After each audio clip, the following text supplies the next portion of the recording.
Taylor here. Okay, it's live. Eva Taylor here, DIY marketers, and this is our Read It and Reap segment. It is a semi-spontaneous hangout because I am here with author Linzi Boyd. Hey, Lindsay. Hi, Ivana. How are you? I'm doing great. Lindsay, you're in England. Are you in London? I am in London, yes. Awesome, awesome. So I want to tell you guys that Lindsay wrote a book, I think it was back in 2014. It was called Brand Famous. In fact, let me just do a quick, can I do a screen share? I wanted to do a screen share and show everybody what the book looked like. And I do want them to see it. I have links to it. I have to have it showing, actually. That's the secret, Lindsay. I do these all the time. It never ceases to amaze me that here it is. I'm going to show you guys. I'm going to show you guys. You can see my screen. So there it is. It's part of the book.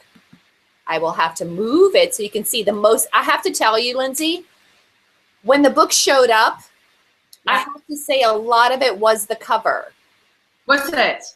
It really was. I was like, what kind of person puts a big old mouth? I would put a big old mouth on the cover of a book. I loved it. Do you know who photographed it for me? No, who did that? Do you know Rankin? He's a world famous photographer. He's photographed pretty much everyone, including the Queen. Oh, and, goodness. Yeah, he Rankin. He's very, very famous, and I looked after him for a number of years doing his PR, and he offered to photograph my book. So it's my mouth, and he photographed it. So yeah, it was a real honor to have him photograph my mouth. I love it. And so one of the things, you know, what Lindsay and I were talking about briefly in the green room was that Brand Famous was a winner in the 2015 7th Annual Small Business Book Awards.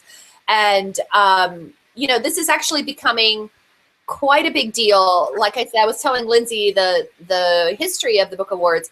And we have a judging panel. We have expert judges. We have community voting. People actually read the book because I think you remember I requested a copy for the judges. And so, so Brand Famous was one of our favorite best books of 2014. So Lindsay, talk a little bit. I know why I loved Brand Famous. First of all, I don't think it's a huge, big book. It's a small book. It's a short book. It's really fun to read. The graphics are awesome. But most importantly, what I loved is the sort of scrappy, gritty, in-your-face practical advice. Yeah. So why don't you tell us a little bit about how the book came to be? Kind of tell us a little bit about yourself, how the book came to be, and all that good stuff. Well, I'm a serial entrepreneur, and I actually left school at the age of 15. And at the age of 18, I started on a journey and owned my first retail shop. And I brought big brands like Replay and Diesel into the north of England. And at the age of 20, I'd set up my second business. And at 24, we had it in 7 distribution channels. I had it in the Design Museum in London as Design Classics. And we sold the business to Caterpillar. And then at 25, I set up a business that basically known today builds, renovates, and refreshes brands. And we've worked with pretty much every single big high street brand that you can think of, from G-Star through to Superdry, through to Wrangler, Lacoste, and so forth. And some Capstone, who gave me a global publishing deal, said to me, you know, you must have a method to the madness. You know, you've worked with so many brands for you know, over 20 years, and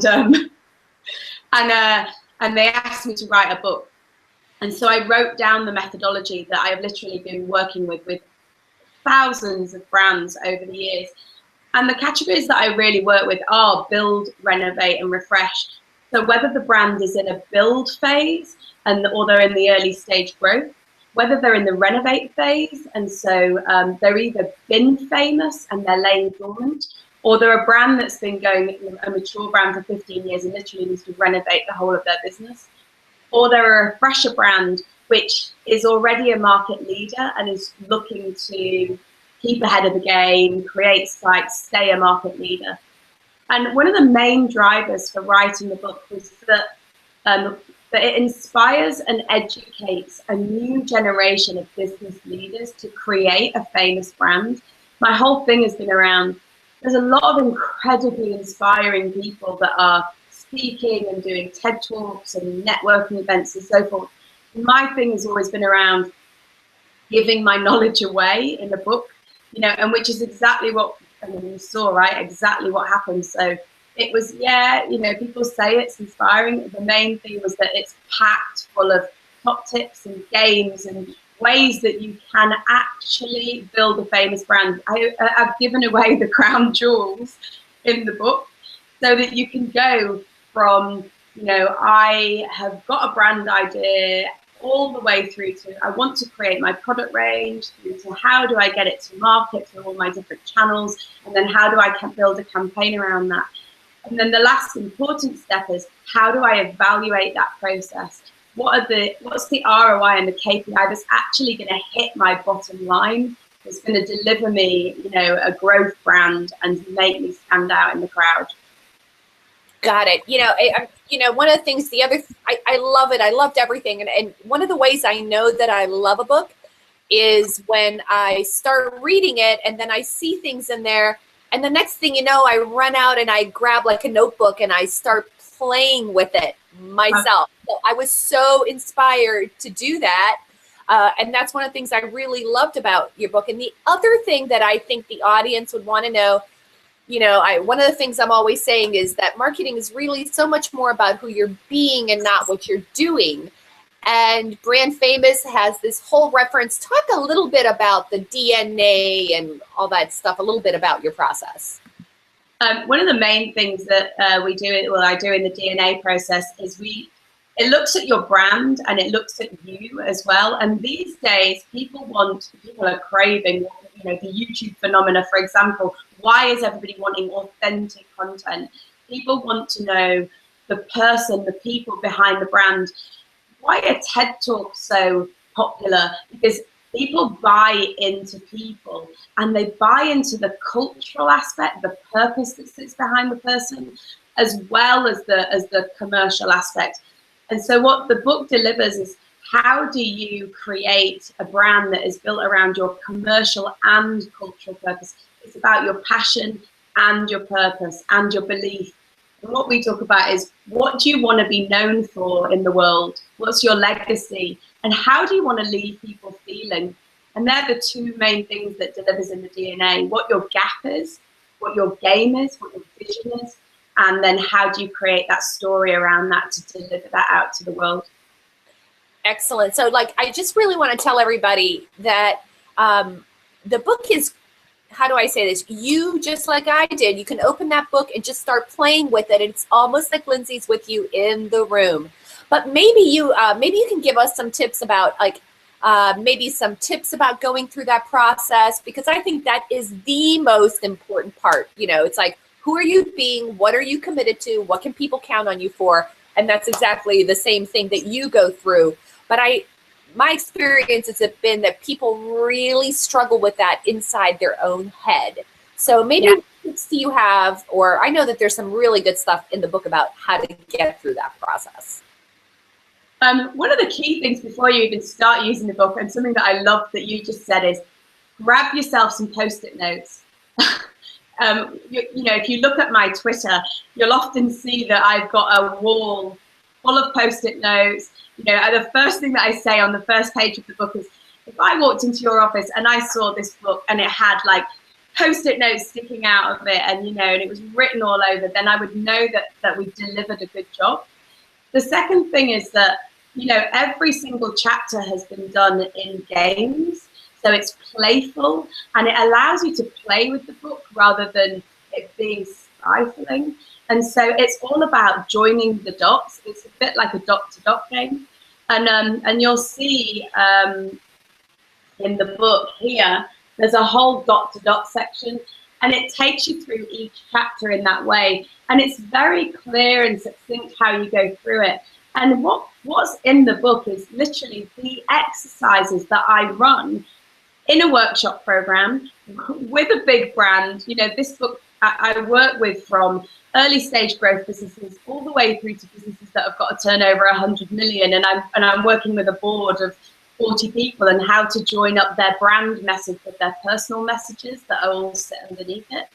The games that are in there are exactly the same. So what I would suggest is work your way through the book, make notes, post-it note, and actually it's there guided. You know, each dot-to-dot section is very clear for you to use and go through. Excellent. So what is it that you see most? Oh, I do want to say that I have to admit something to you. So my confession to you is when I saw, oh, she works with big brands, blah, blah, blah. And I'm like, oh, here we go again. We're going to get just these nothing but like big brand stories. And how do you do this on a budget, blah, blah, blah. And I was so pleasantly surprised to see exactly what you said, that you can actually go through this. But as you go through this with other companies, like, I mean, just kind of talking about businesses like retailers, like how you started, and, you know, more mom and pop, what I call Main Street businesses. What's been your experience about where they're challenged, and then how have they overcome some of those challenges going through your process?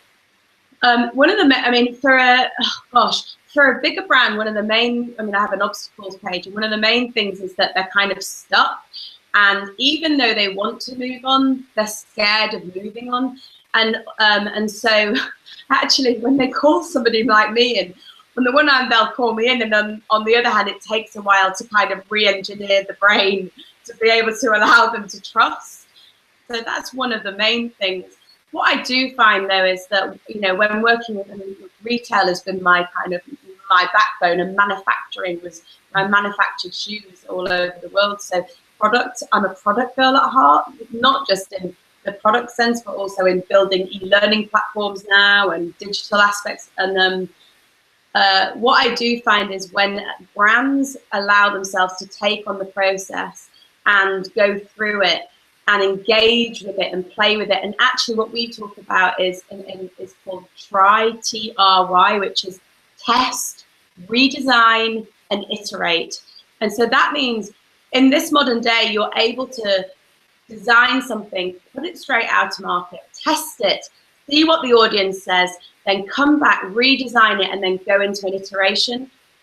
These days, you don't need to do massive research around what it is you're doing. It all stems from your DNA. If you know your DNA, what we call the blueprint of your house, then you can build the house. What we find is people go and build their products first without understanding what their brand is. And then they wonder why it's not selling. And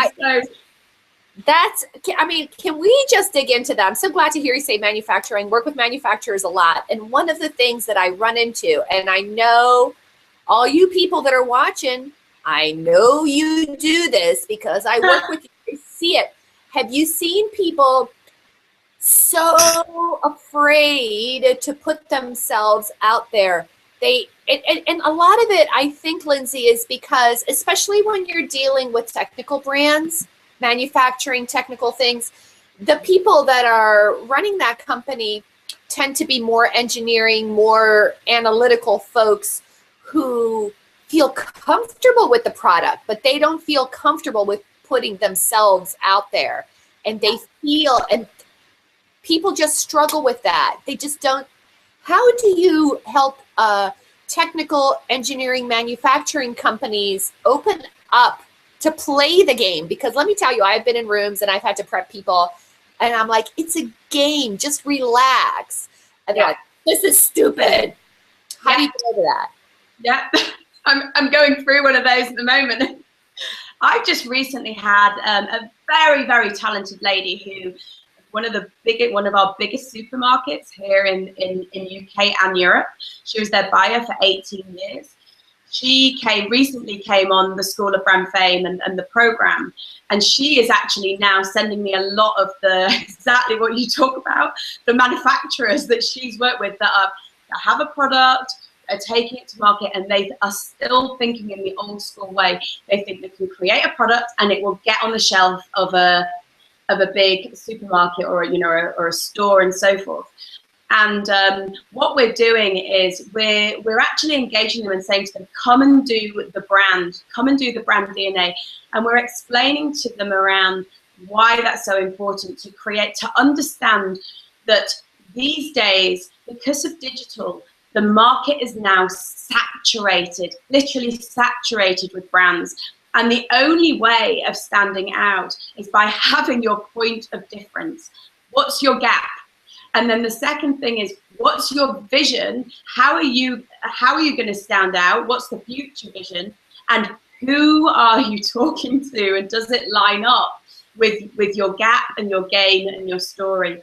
And then ultimately, like, delivering on the purpose. Why are you doing it in the first place? So once we get them in the room and they go through that first process, they're hooked. There's no once we've done the very first day of the brand DNA, they get it because they see what happens for them. Like, talk a little bit about. I mean, that'll really help our listeners and watchers when they. What is it that sparks them often? What is the trigger thing? What is the light bulb that they suddenly see and then they're hooked? What experience do they have? I think we find their gap. On the DNA program, we specifically show them how they can stand out in a crowded market and how that will affect their revenue line and how that can open up to their channels and then build them multiple revenue lines off the back of their gap that will hit their bottom line. Once they see that particular piece in the DNA program, they're in. And then we build around that, like the vision and so forth. But it really is the gap. That's wonderful. So yeah, absolutely. So once, and that makes complete sense. And I think one of the things that I like that you said, and this is actually in the book, again, you just have to take the time, or you can go see Lindsay. Yeah, it's in the book. Really. But you really have to, it's in there. And then you too can see that connection of what the revenue will be like and what the payoff is for you. So that's really wonderful. So I wanted to bring up a couple other things. So let me check my notes. Okay, so let's talk about some of these mistakes. We started talking about mistakes, but let's talk about some more, right? So what are some of the mistakes that you should avoid when you're building your brand? Well, one of them is that people kind of go, I don't know where to begin. I've got a really good idea, but I'm lost, okay? And so what I always talk about is you don't know what you don't know, and when you know, you know. And so I have to say, one of the main reasons for writing the book is time and time again, I would come across people and they would go, I've got this fantastic idea, and they would have a fantastic idea, but they just had absolutely no idea what to go through. And particularly when they come through the school, interestingly, one of the camera guys actually that was filming the school, because we're building an e-learning platform, turned around to me and went, do you know that people are shortcutting like 3 years of the process of actually building a brand because they now know how to do it? So that's one of the main things. And the second one that people always say to me is funds. Funds are stopping me from getting there. I don't have enough money. So the book, in the 5th chapter, the Evaluate and the ROI, specifically went into detail on telling you how to build your brand on a shoestring. So you do not have to have a lot of money. You can do it with a couple of £1,000 if that's all you've got. Dollars, sorry. But it's about investing the money in the right places so that you build a little bit around your brand, a little bit around some tools, and then something around your product to get you going and to build the revenue. And then another one that people say is, I've got I'm too busy working on my business to be able to be able to grow my business. And what we talk about is, if you can just step back for I'm a serial entrepreneur, right? I'm on my fourth business. So I totally get the fact that everybody is working in their business. Of course you are. And at the same time, if you take a step back, what I call brand holiday, and you take your brain on a holiday, and whilst you're on holiday, start mapping out things of how you can grow your business. You know, do your DNA, look at your product screen, look at the channels and so forth. Then you'll be able to access that to build it. So you started this whole thing talking about, I really want to get a little bit more personal with you. So you started this whole thing talking about how you left school, you started this business. So, you know, because quite frankly, I think the book is it's not academic in an academic sense, but it's so smart, right? Thank you. Did you go back to school, or did you learn everything on the court through your businesses? And how is the process that's in the book what you use to build the businesses that you've run so far? Yeah, I never went back to school. I left school at 15 and that was it. So I learned everything through running my businesses. And, you know, I learned on the job. And I've known many times when I've walked through the park crying my eyes out because, you know, I didn't know what to do. My business, you know, I was going through a low time, you know, and I needed to turn it around again. And then you do, and then you pull it back and you learn a new trick, or you learn something about, okay, well, this, one of my main things was that the gap changes. So, you know, as you grow your business, the market becomes more saturated in that gap. So where you first started doing something, you know, 10 years ago, actually 10 years on, you recognize that there's a lot more people around you than there were when you started. And so what you have to do is constantly be looking for the new gap, the new need to move your business on and to build the asset really that sits within the business. And so I learned that through the businesses that I owned, and I was very, very young, you know, so at 24 when I sold my second business to Caterpillar, you know, I was a baby still, really, you know, 21, and I was setting up letter of credits and flying around the world doing 7 distribution channels in Japan and Korea and America. And, you know, I look back now and I'm like, oh my God, you know, it's crazy. So, and that's what's... And you've got time to be a mom. Yeah. 2 kids. 2 kids. How old are your kids? 6 and 3. And they're amazing. 6 and 3. And you are still running businesses, writing books. So I guess the big lesson here for everyone is, I guess what I really want to mention to everyone is how powerful a lever a great brand can be. Because look at what you've been able to accomplish, and I'm not trying to minimize any of the other elements of it, right? The financial element, or, you know, like I said, distribution and all that stuff. I don't want to minimize any of that. But at the same time, I feel like you're really a mom that has it all. You know, you juggle there as a mom, and it really is about that. For me, it's always been about that work-life balance and being able to have Friday off with my daughter when she doesn't start school until a year, you know, and things like that have always been really important for me. So, you know, and also showing her when mum is speaking on stage at a conference and getting her involved in what I'm doing and so forth. I love that. I think one of my big achievements over the last couple of years has been that I got made a global partner of a very big firm called Sherlaws, and they're in 13 countries. And they brought me on to basically build the Sherlaws brand. And I'm the youngest woman to be in their global partnership.